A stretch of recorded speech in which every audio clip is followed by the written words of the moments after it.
Alemania, 1953. Una calle silenciosa en Frankfurt. Los vecinos murmuran sobre la mujer del departamento 3. Viuda, discreta, nunca habla sobre la guerra. Lo que no saben es que pasó 3 años como guardia en Ravensbrück. Golpeó prisioneras con palos de madera. Participó en selecciones que mandaron a miles a la muerte. Y después de 1945, simplemente desapareció. Volvió a casa como si nada hubiera pasado. Se casó, tuvo hijos, se volvió la vecina amable que ayudaba con las compras. ¿Cómo es posible que mujeres que participaron en los peores crímenes de la historia hayan conseguido vivir vidas normales? ¿Cómo las alcanzó la justicia? ¿O será que nunca las alcanzó? Esta es la historia real de decenas de exguardias nazis que sobrevivieron al colapso del Reich. Mujeres que torturaron, mataron y después volvieron a casa para hacer la cena. Algunas fueron atrapadas, otras nunca fueron encontradas. Y muchas murieron en la cama, rodeadas por los nietos que jamás supieron la verdad. Antes de descubrir qué pasó con estas mujeres después de 1945, si quieres conocer más historias reales que la historia oficial muchas veces prefiere olvidar, dale like y suscríbete al canal. Ahora vamos a descubrir cómo cientos de exguardias nazis consiguieron reconstruir sus vidas como si nada hubiera pasado. Mayo de 1945. La Alemania nazi se desploma en llamas y humo. Berlín está en ruinas. Hitler está muerto. El Reich de 1000 años duró apenas 12. Pero para millones de alemanes, la guerra no terminó con una rendición. Terminó con una pregunta simple. ¿Cómo esconder lo que hicieron? Documentos fueron quemados a toda prisa. Uniformes enterrados en los jardines. Identidades falsas creadas de la noche a la mañana. Toda una generación trató de borrar sus huellas antes de que llegaran los aliados. Entre esos fugitivos estaban cientos de mujeres que sirvieron como guardias en los campos de concentración. Sabían lo que las esperaba si eran descubiertas. Habían visto las pilas de cuerpos. Habían participado en los asesinatos. Sabían que no había excusa posible. Algunas huyeron a otros países, otras se escondieron en ciudades destruidas donde nadie hacía preguntas. Pero muchas simplemente volvieron a casa. Contaron una historia inventada sobre trabajar en fábricas durante la guerra y volvieron a empezar sus vidas. ¿Por qué tantas consiguieron escapar? La respuesta está en el caos de 1945. Alemania estaba dividida en 4 zonas de ocupación. Estadounidenses, británicos, franceses y soviéticos, cada uno con sus propias prioridades y métodos. Los archivos estaban incompletos o destruidos. Las comunicaciones entre los aliados eran confusas. Y había otro problema. Nadie esperaba encontrar tantas mujeres involucradas en los crímenes. El imaginario de la época asociaba los horrores nazis principalmente con los hombres. Las mujeres eran vistas como víctimas, no como perpetradoras.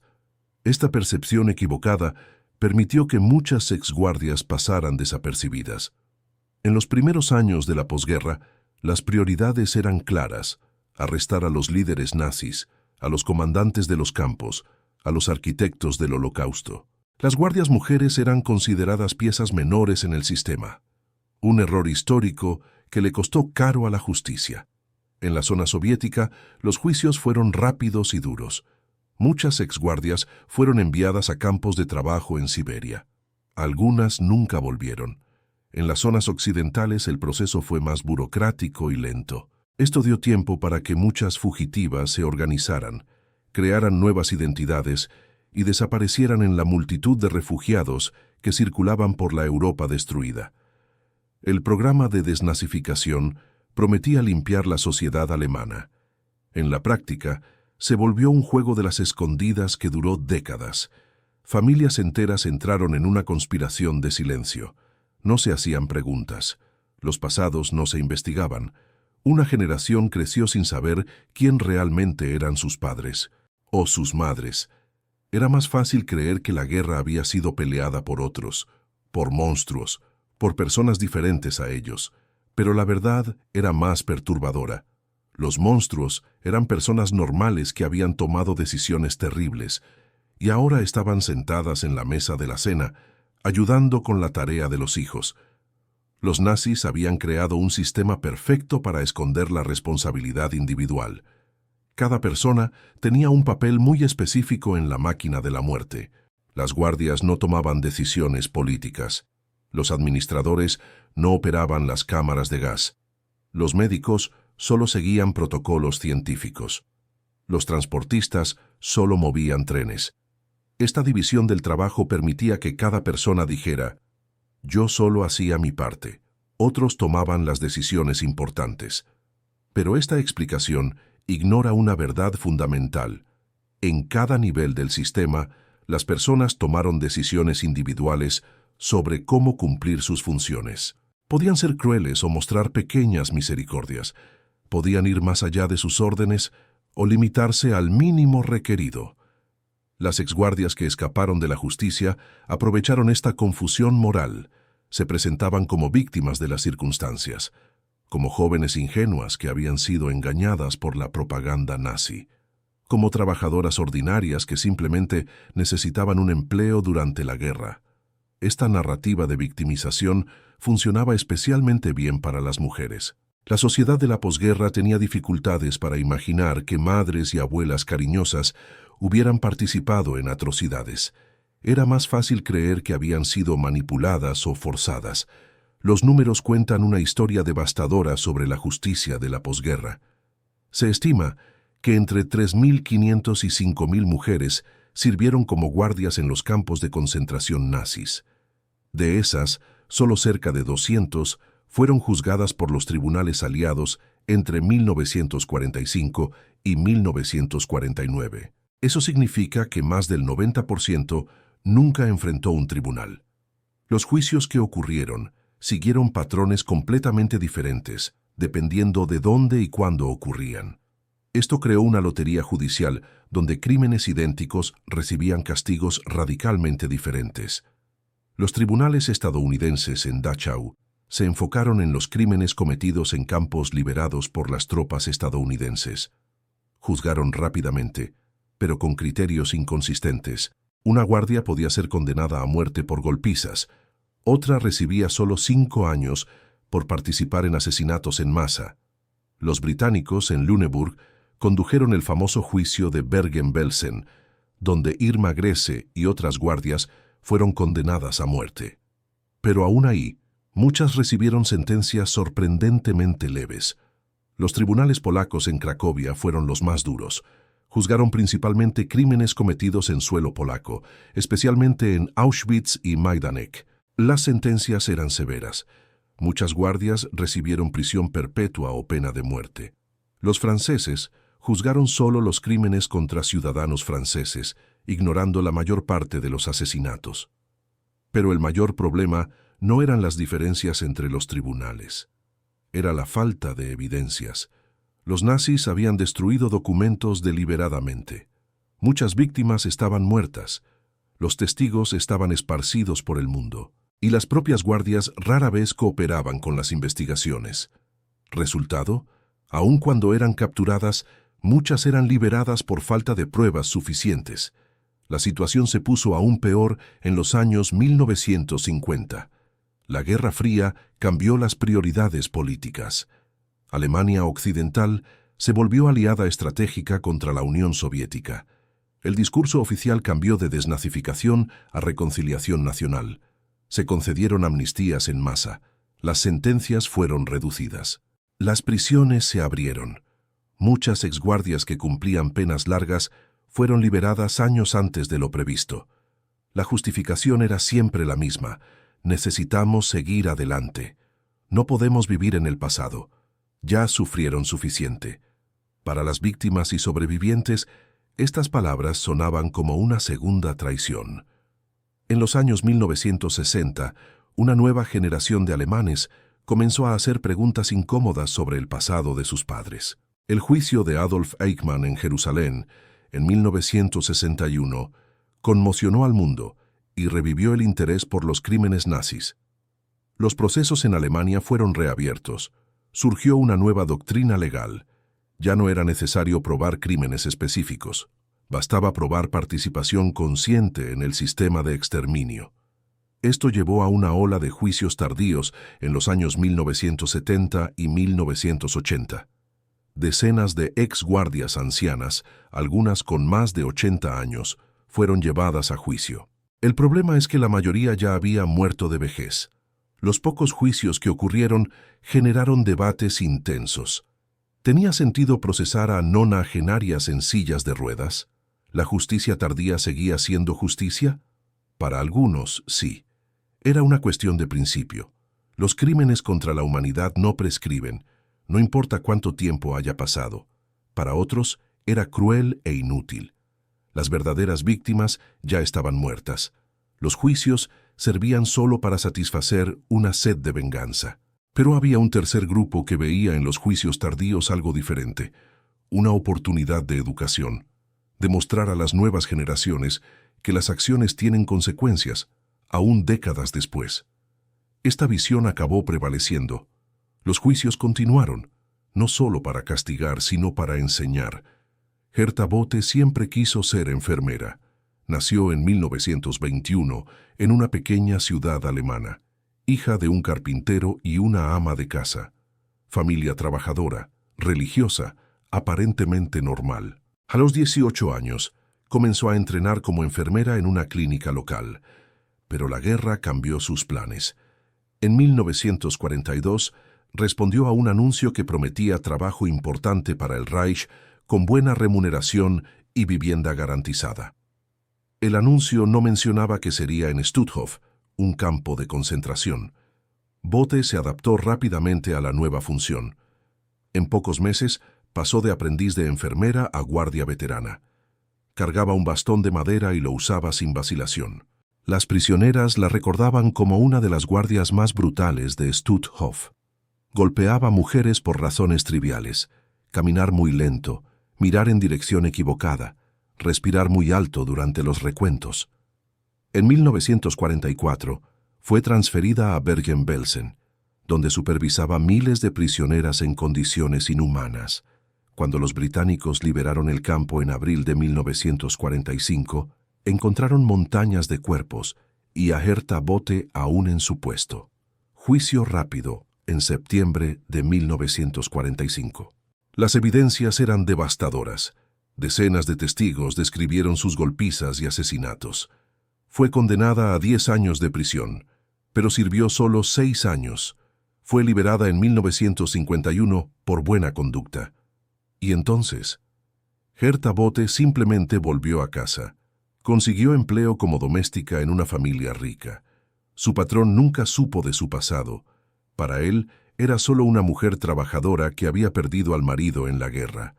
En 1956 se casó con un viudo que tenía 3 hijos pequeños. Los crió como si fueran sus propios hijos. Era una madrastra cariñosa y dedicada. Durante décadas nadie sospechó nada. Bote vivía una vida perfectamente normal en una ciudad pequeña. Hacía compras en el mercado, iba a la iglesia los domingos, cuidaba el jardín. Hasta que en 1980 un periodista de investigación la encontró. La entrevista fue impactante. A los 59 años, Herta Bote no demostró ningún remordimiento por los crímenes que había cometido. Cuando le preguntaron sobre las golpizas, respondió: «Yo estaba haciendo mi trabajo. Me arrepiento de algo. ¿Por qué debería? Era joven. Estaba obedeciendo órdenes. Era guerra». Preguntada sobre las prisioneras que había golpeado hasta la muerte, se encogió de hombros. Eran criminales. Estaban en prisión por alguna razón.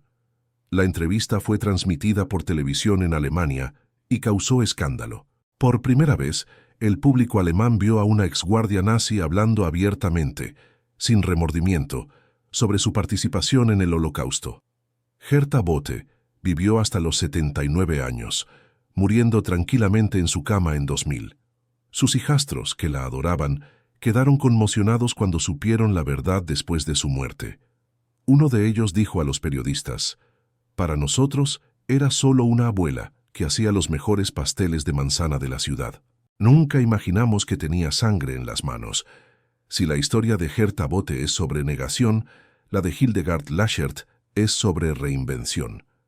Nacida en Berlín en 1920, Lachert era hija de un obrero metalúrgico. Inteligente y ambiciosa, quería más de la vida de lo que sus padres podían ofrecer. A los 19 años, se unió a las Juventudes Hitlerianas Femeninas. A los 22, ya estaba sirviendo como guardia en Majdanek, uno de los campos de exterminio más mortíferos de la Polonia ocupada. Las prisioneras la apodaron Bloody Brigitte por su crueldad sádica. No solo cumplía órdenes, parecía disfrutar causando sufrimiento.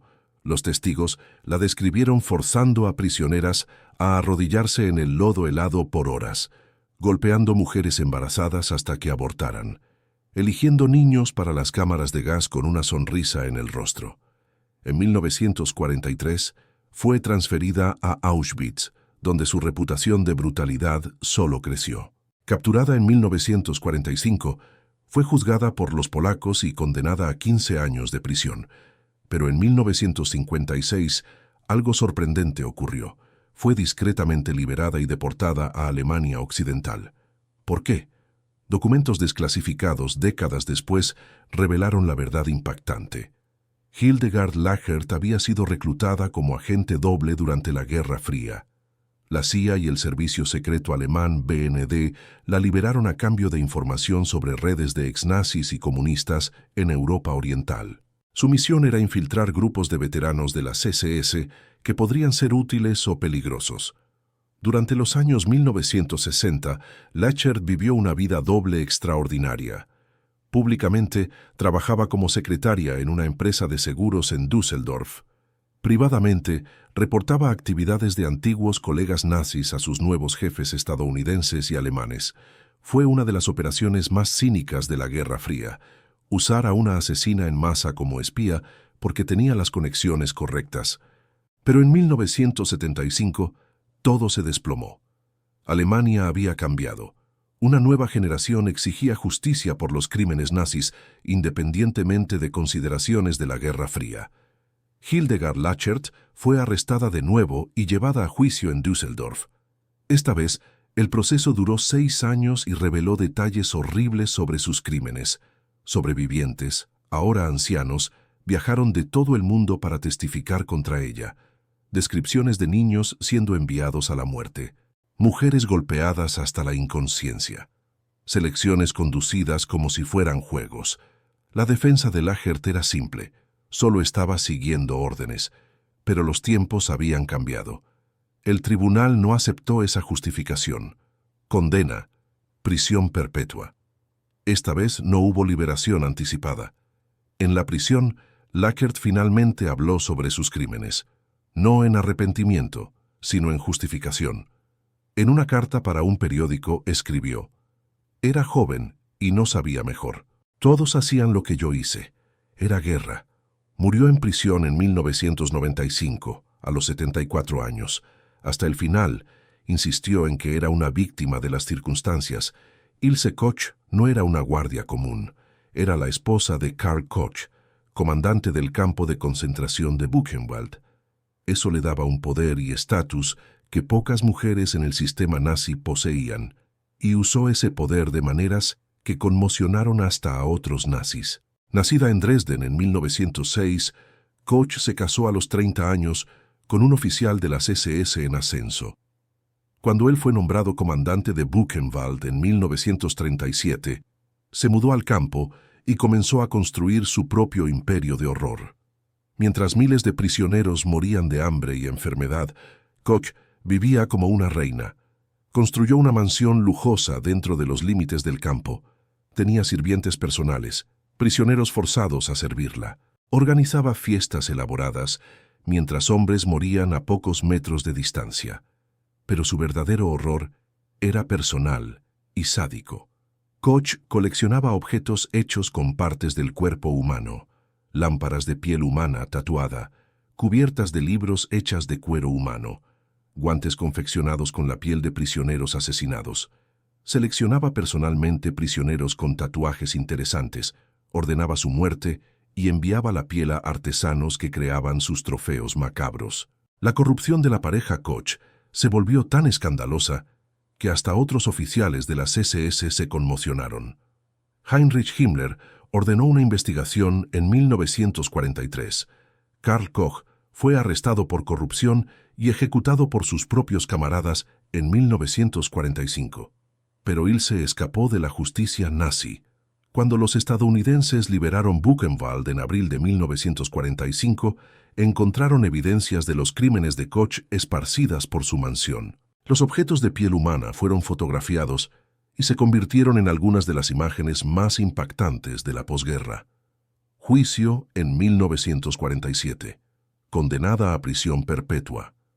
Pero en 1949, el general estadounidense Lucius Clay redujo su sentencia a solo 4 años, alegando falta de evidencias concluyentes sobre los objetos de piel humana.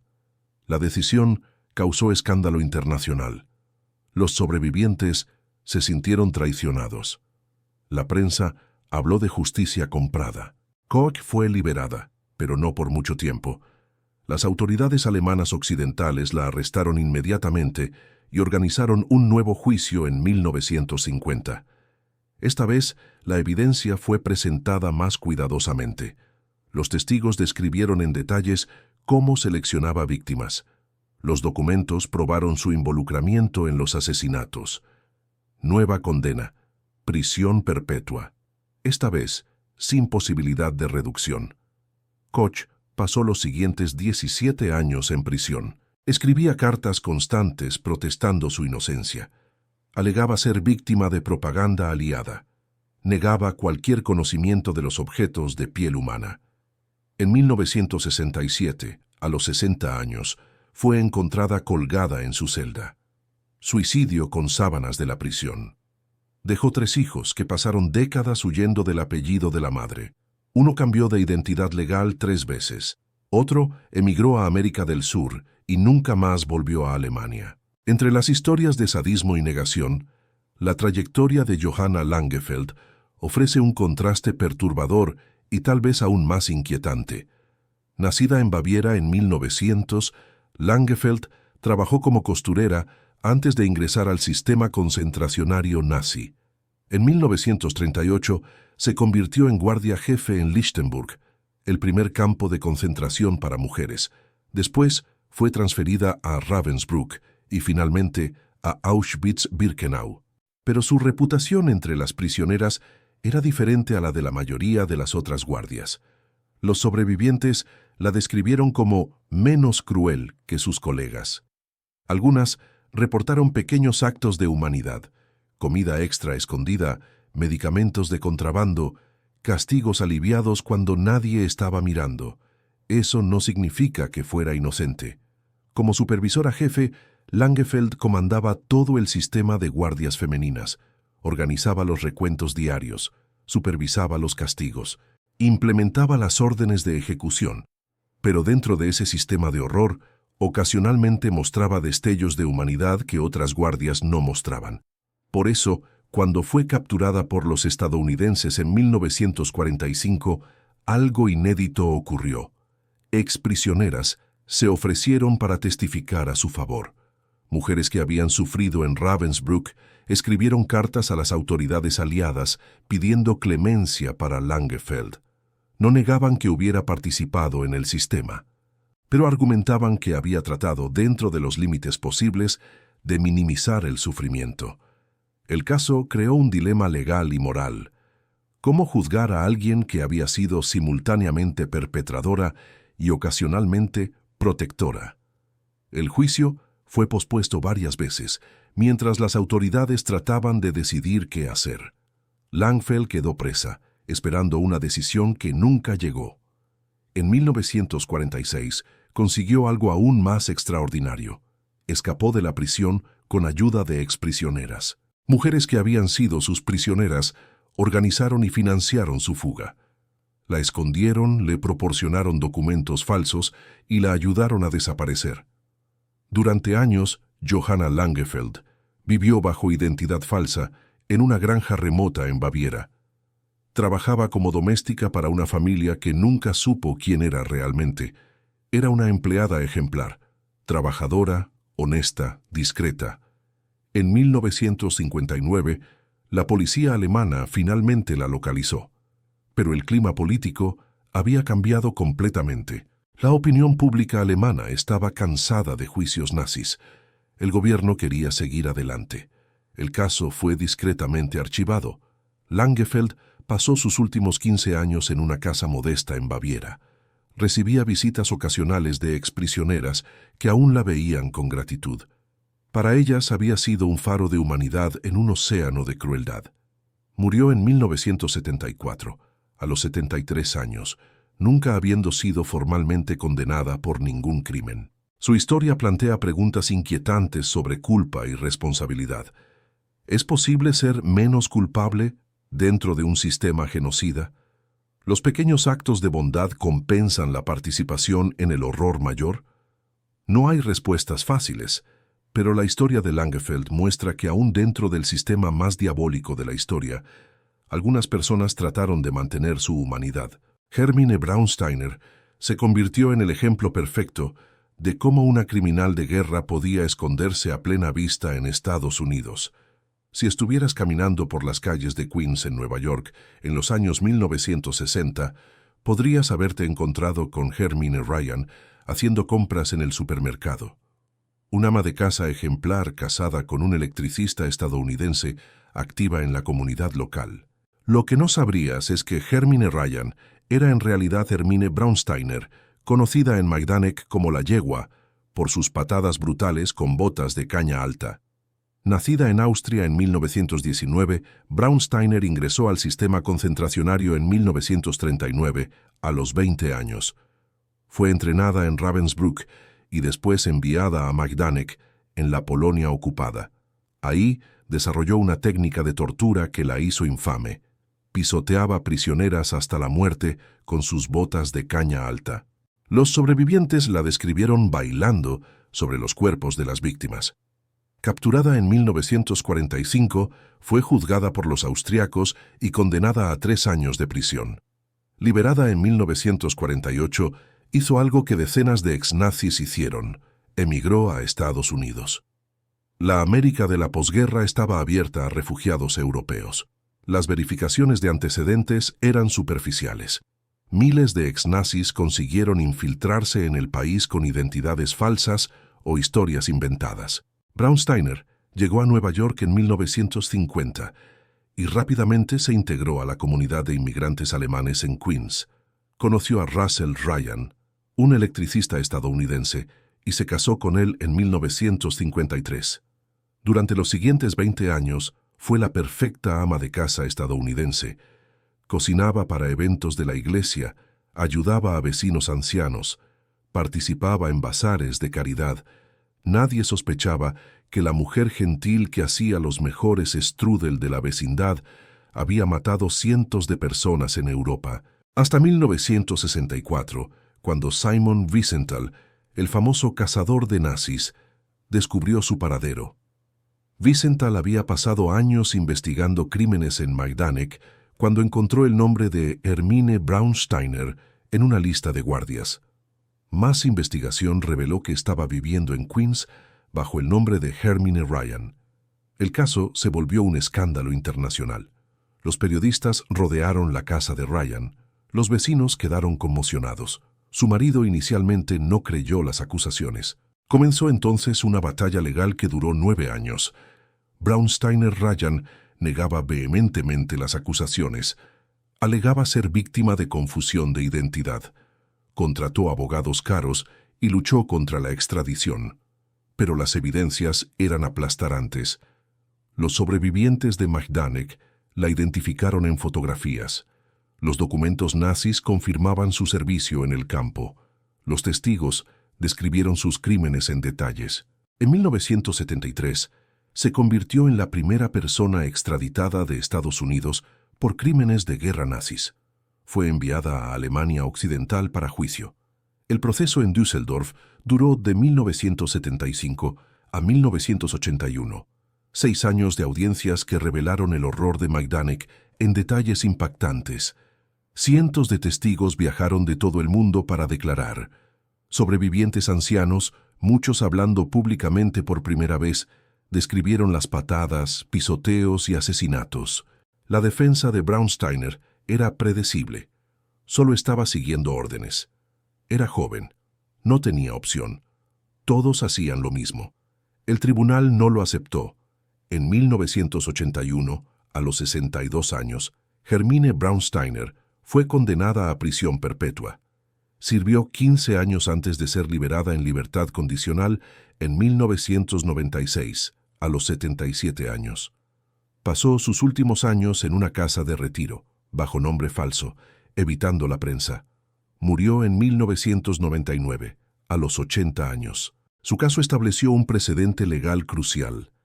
Los crímenes contra la humanidad no prescriben, no importa cuánto tiempo haya pasado o dónde el criminal esté escondido. La historia de Louise Dance ilustra cómo algunas exguardias consiguieron no solo escapar de la justicia, sino prosperar en sus nuevas vidas, hasta que el pasado finalmente las alcanzó.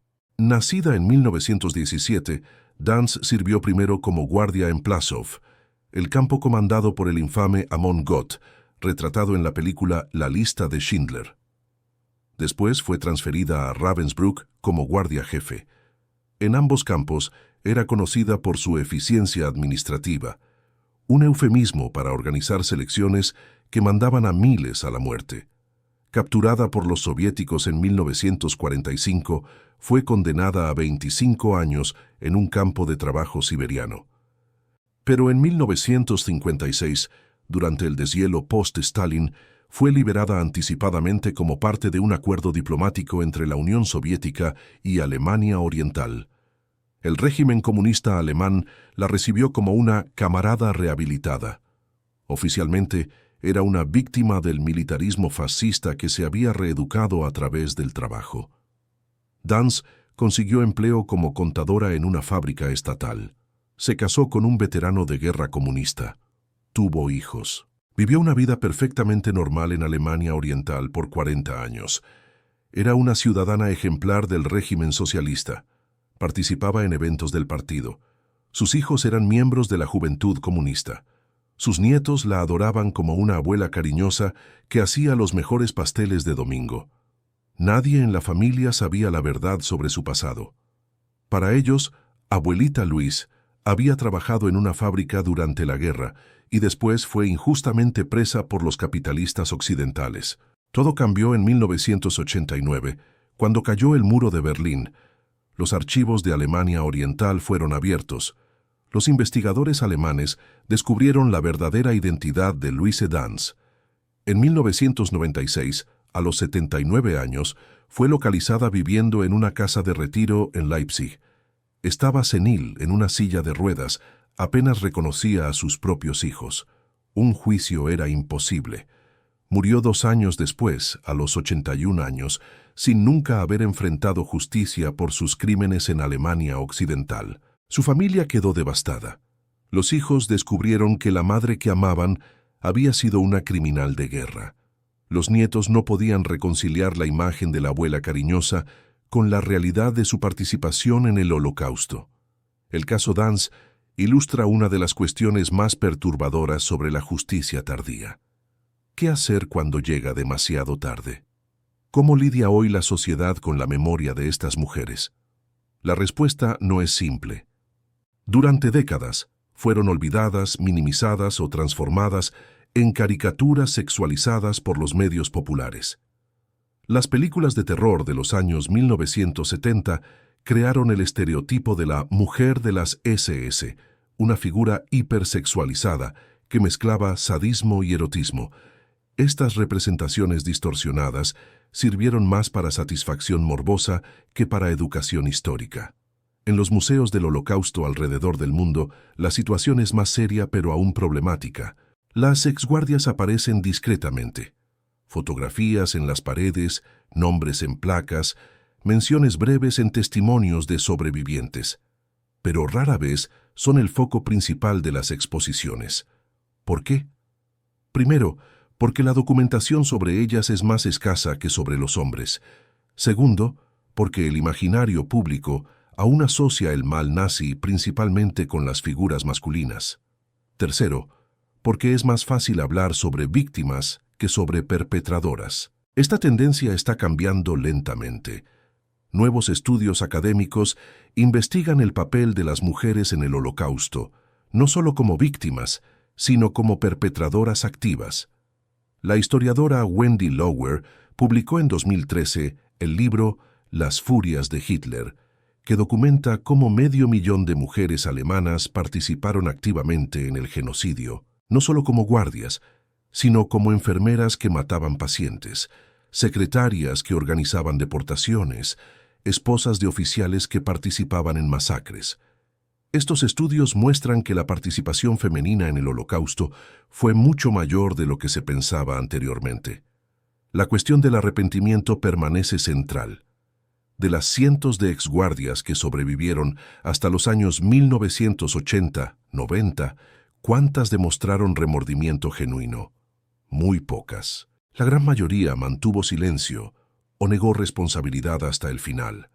Esto contrasta dramáticamente con algunos perpetradores masculinos que ocasionalmente expresaron arrepentimiento público. Las mujeres, por alguna razón, parecían más resistentes a admitir culpa. Tal vez porque ellas mismas habían sido criadas en una sociedad que las veía como incapaces de gran maldad. Esta expectativa social puede haber hecho más fácil para ellas negar su responsabilidad. Los juicios tardíos de los años 2000 y 2010, aunque enfocándose principalmente en hombres, enviaron un mensaje claro: no hay fecha de caducidad para los crímenes contra la humanidad. El proceso de Oskar Gröning, el contador de Auschwitz, en 2015, fue seguido mundialmente. Gröning tenía 94 años cuando fue condenado. Muchos cuestionaron si procesar a un nonagenario aún tenía sentido. Los sobrevivientes y sus descendientes tienen opiniones divididas. Eva Kor, que sobrevivió a los experimentos médicos de Josef Mengele en Auschwitz, dijo: no importa si tienen 90 años, importa que la sociedad diga: esto estuvo mal, siempre estuvo, siempre estará. Otros sobrevivientes no están de acuerdo. Sienten que los juicios tardíos son más sobre teatro que justicia real. Las verdaderas víctimas ya están muertas. Los perpetradores son demasiado viejos para entender realmente sus castigos. En las escuelas alemanas de hoy, la historia de las exguardias se enseña como parte obligatoria de la educación sobre el Holocausto. El mensaje es claro: el mal no tiene género. La responsabilidad individual existe, aún dentro de sistemas opresivos. Pero esta educación enfrenta resistencia. Muchos estudiantes alemanes se sienten sobrecargados por la culpa histórica. Otros cuestionan por qué deben sentirse responsables por crímenes cometidos décadas antes de nacer. Es un debate legítimo que refleja tensiones más amplias en la sociedad alemana sobre cómo lidiar con el pasado nazi. Museos como el Memorial de Ravensbrück dedican secciones específicas a las guardias femeninas, no para glorificarlas o demonizarlas, sino para entender cómo personas comunes se volvieron parte de la máquina de exterminio. El enfoque es científico y educativo. Los visitantes aprenden sobre las condiciones que permitieron la transformación de jóvenes alemanas en asesinas, sobre la psicología de la obediencia, sobre los peligros de la deshumanización. Es una pedagogía de la memoria que ha evolucionado mucho desde los primeros memoriales de la posguerra. Ya no basta decir nunca olvidar. Es necesario entender cómo y por qué personas normales se volvieron cómplices del horror. ¿Y las familias de estas mujeres? ¿Cómo lidian con el descubrimiento de que sus madres o abuelas fueron criminales de guerra? Se crearon grupos de apoyo para hijos y nietos de perpetradores nazis. Comparten el dolor de descubrir verdades terribles sobre personas que amaban. Algunos se volvieron activistas de la memoria, dedicando sus vidas a educar a otros sobre los peligros del extremismo. Otros huyeron al silencio, cambiando de nombre y tratando de olvidar. No hay una respuesta correcta. Cada familia lidia con este legado a su propia manera. Lo que es claro es que el impacto de los crímenes nazis se extiende mucho más allá de las víctimas directas.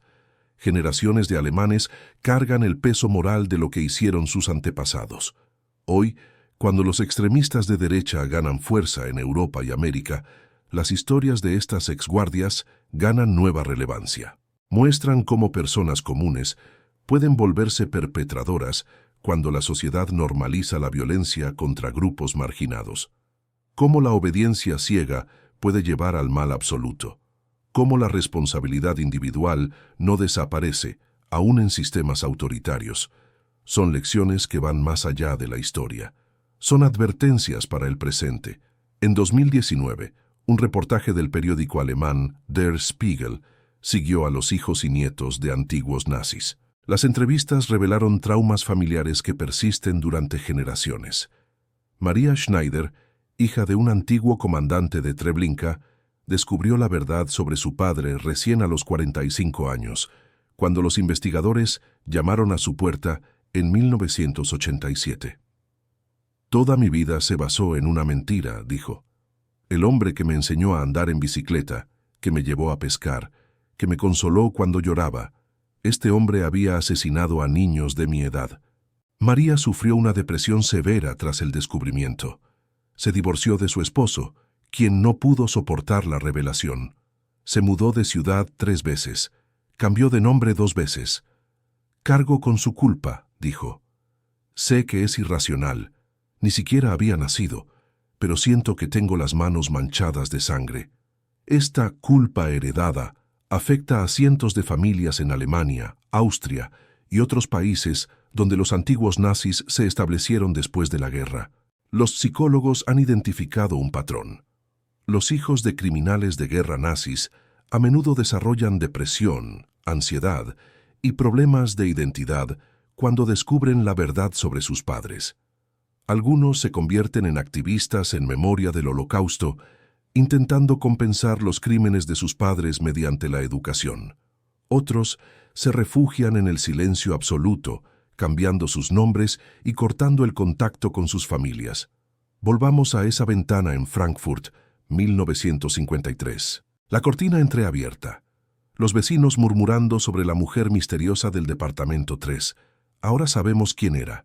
Sabemos lo que hizo. Sabemos cómo vivió después. Su historia no es única.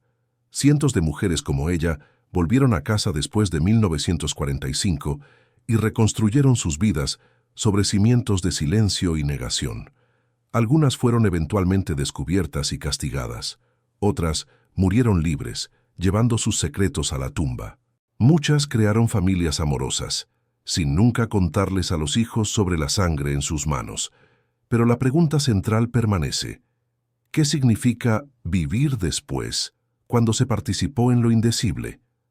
Para estas mujeres parece haber significado principalmente negación. Negación de que hicieron algo malo, negación de que tuvieron opciones, negación de que sus acciones importaran. Esta negación no era solo una estrategia de supervivencia legal, era una estrategia de supervivencia psicológica. Admitir la verdad sobre sí mismas habría hecho imposible continuar viviendo. Es más fácil creer que eras solo una joven siguiendo órdenes que enfrentar el hecho de que elegiste repetidamente causar sufrimiento a personas inocentes. Para las víctimas y sobrevivientes, vivir después significó algo muy diferente. Significó convivir para siempre con el conocimiento de que sus torturadoras estaban libres, criando hijos, siendo abuelas cariñosas, viviendo vidas plenas.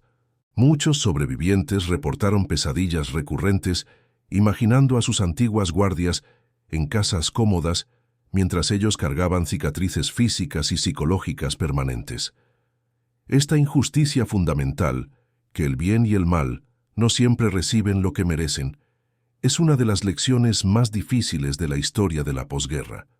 Para la sociedad alemana, vivir después significó una lucha de generaciones con culpa, responsabilidad y memoria.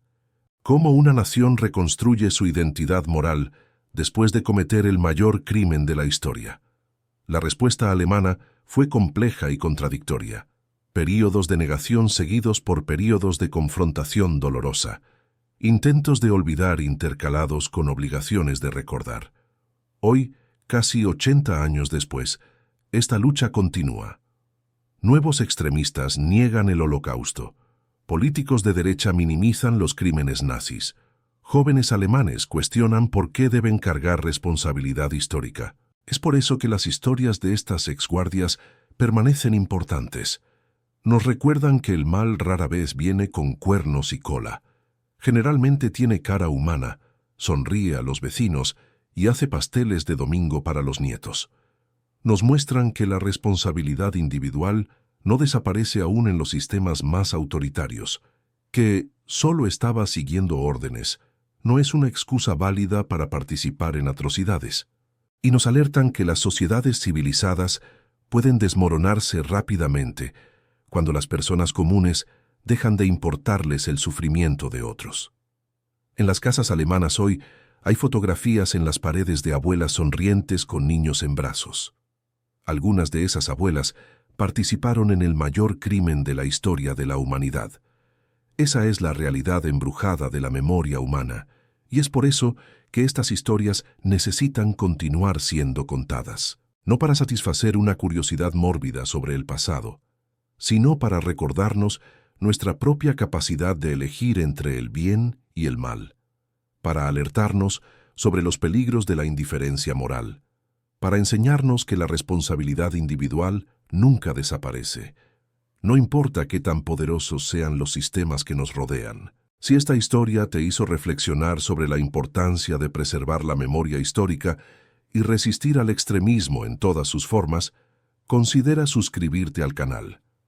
Historias como estas necesitan continuar siendo contadas para que sus horrores nunca sean repetidos. La memoria es nuestra única arma contra el olvido, y el olvido es el mejor aliado del mal. La pregunta que muchos se hacen es, ¿cómo fue posible que tantas exguardias nazis lograran integrarse tan perfectamente a la sociedad de posguerra? La respuesta está en una combinación tóxica de negación social, complicidad institucional y la extraordinaria capacidad humana para el autoengaño. En los años inmediatos después de 1945, Alemania era una sociedad traumatizada que desesperadamente quería olvidar. Millones de alemanes habían perdido familiares en la guerra. Las ciudades estaban en ruinas. La economía había colapsado. En este contexto de devastación, era psicológicamente más fácil culpar a una pequeña élite nazi que reconocer la complicidad masiva de la población. Esta negación colectiva creó el ambiente perfecto para que las exguardias desaparecieran en la multitud. Cuando una mujer regresaba a su pueblo natal y decía que había trabajado en una fábrica de armamentos durante la guerra, nadie hacía preguntas incómodas. Era más conveniente creer la mentira que enfrentar la verdad. Las autoridades locales también tenían incentivos para no investigar demasiado. Los alcaldes, policías y jueces de la posguerra a menudo tenían sus propios secretos que esconder. Muchos habían sido miembros del partido nazi o habían colaborado con el régimen de alguna manera. En esta atmósfera de complicidad mutua era un caso de no preguntes, no te dirán. Además, las exguardias tenían una ventaja crucial. Eran mujeres. En la sociedad patriarcal de los años 1940 y 1950, las mujeres eran vistas como menos peligrosas políticamente. Se suponía que habían sido víctimas pasivas de la propaganda masculina, no perpetradoras activas de crímenes. Esta percepción sexista les proporcionó una capa extra de protección. Muchas exguardias también se beneficiaron de redes de apoyo informales. Antiguas colegas se ayudaban mutuamente con empleos, vivienda y documentos falsos. Familias que habían servido al régimen nazi compartían contactos y recursos. Estas redes funcionaban como una sociedad secreta, protegiendo a sus miembros del escrutinio externo. La Iglesia también jugó un papel controversial en estos años. Algunos líderes religiosos, particularmente católicos, veían a los exnazis como anticomunistas, que merecían una segunda oportunidad. Proporcionaron refugio, documentos falsificados y rutas de escape a través de las famosas Rat Lines que llevaban a América del Sur. Aunque estas operaciones se enfocaron principalmente en hombres de alto rango, algunas mujeres también se beneficiaron de esta red clerical de protección. El milagro económico alemán de los años 1950 proporcionó otro factor crucial. Alemania Occidental experimentó un crecimiento económico explosivo que requería mano de obra masiva. En este contexto de pleno empleo, había trabajo para todos, incluidas las exguardias que buscaban una nueva vida. La prosperidad creciente también ayudó a distraer la atención del pasado. Era más fácil enfocarse en construir el futuro que investigar los crímenes del pasado.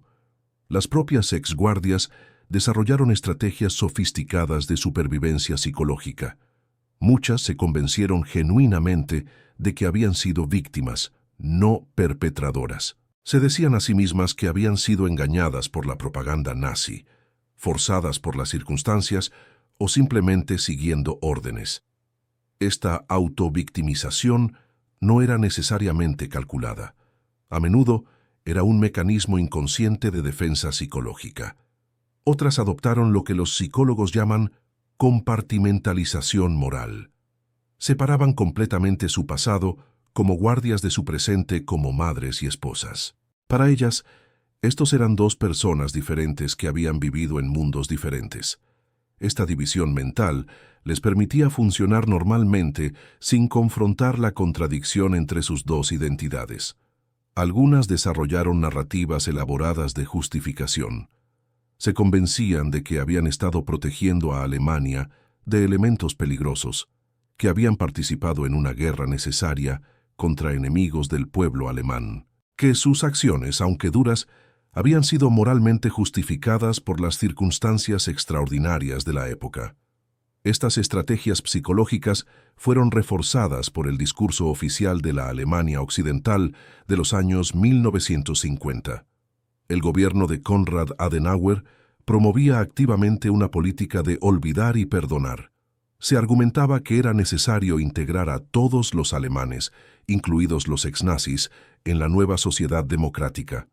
Esta política oficial de amnesia proporcionó legitimidad a las narrativas de autoperdón de las exguardias. Los medios de comunicación también contribuyeron a esta conspiración de silencio. Los periódicos y la televisión alemana rara vez investigaban el pasado nazi de personas comunes. Era más fácil enfocarse en historias de reconstrucción y esperanza que en revelaciones incómodas sobre la complicidad masiva en el genocidio. Cuando ocasionalmente se descubría a una exguardia, la reacción pública era a menudo de shock genuino, no solo por sus crímenes, sino por el hecho de que hubiera estado viviendo entre ellos todo el tiempo. Los vecinos expresaban incredulidad. Pero si era tan normal, tan amable con mis hijos, siempre ayudaba a los ancianos del barrio.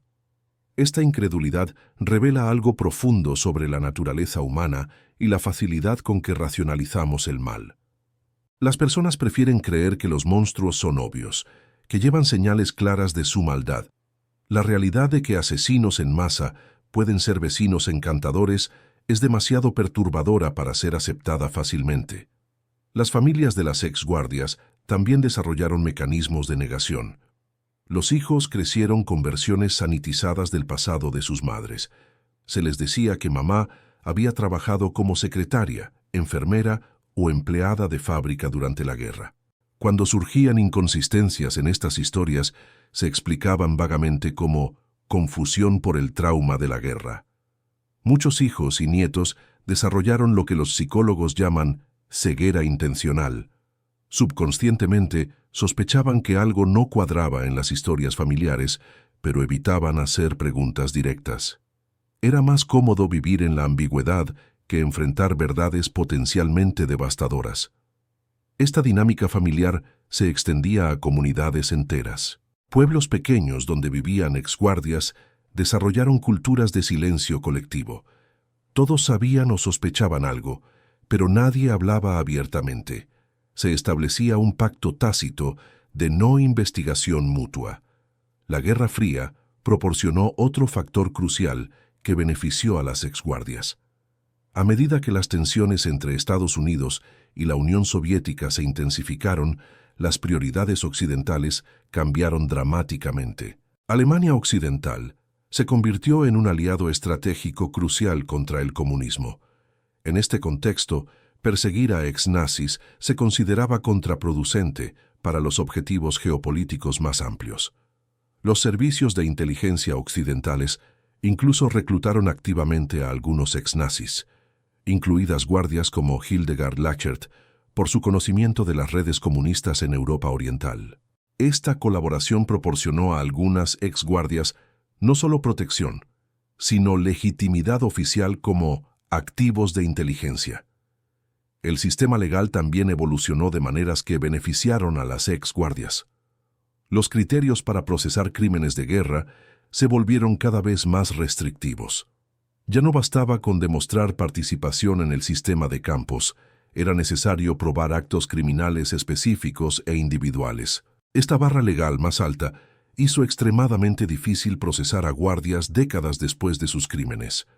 Los abogados defensores desarrollaron estrategias legales sofisticadas que explotaban estas complejidades.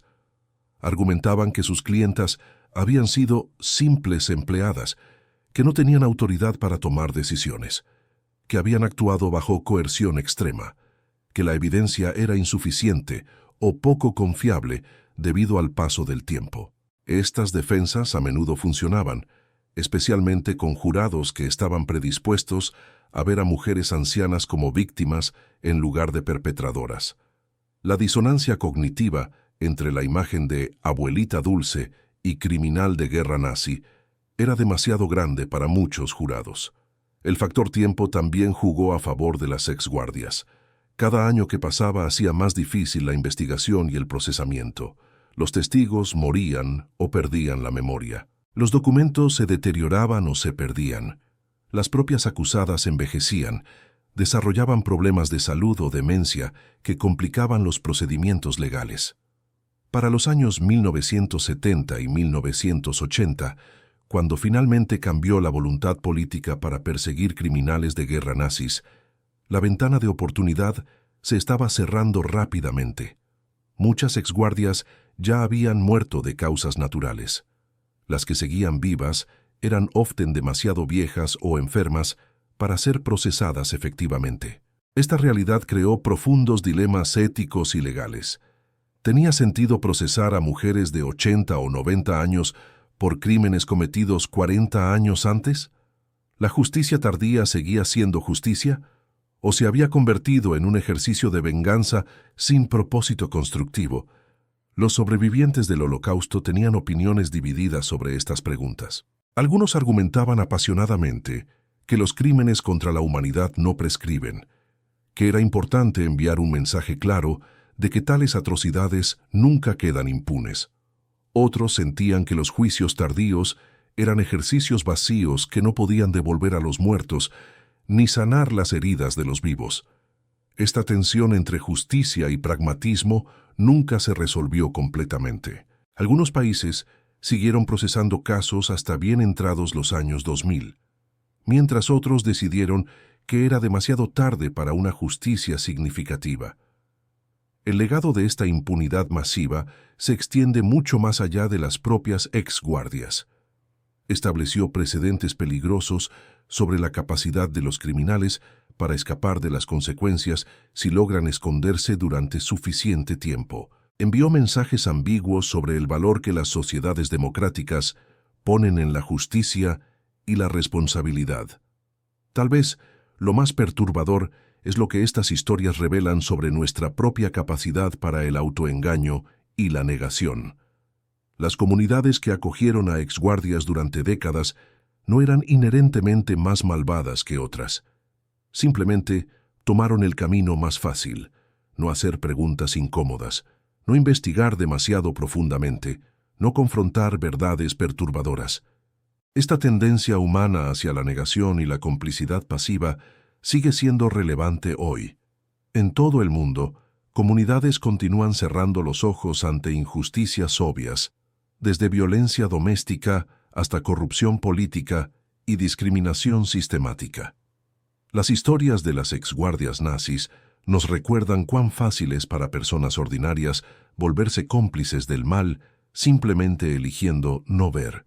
La pregunta final que estas historias plantean no es si somos capaces de cometer atrocidades, sino si tenemos la valentía moral para confrontar la maldad cuando la vemos, especialmente cuando es cometida por personas que conocemos y respetamos. Las exguardias nazis que vivieron décadas como vecinas respetables dependían de la cobardía moral de las comunidades que las rodeaban. Su impunidad fue posible solo porque miles de personas eligieron no hacer las preguntas difíciles. Hoy, mientras enfrentamos nuevos desafíos a la dignidad humana y los derechos fundamentales, estas lecciones del pasado siguen siendo urgentemente relevantes. La memoria no es solo sobre el pasado, es una herramienta para navegar el presente y construir un futuro más justo. Y esa responsabilidad recae en todos nosotros.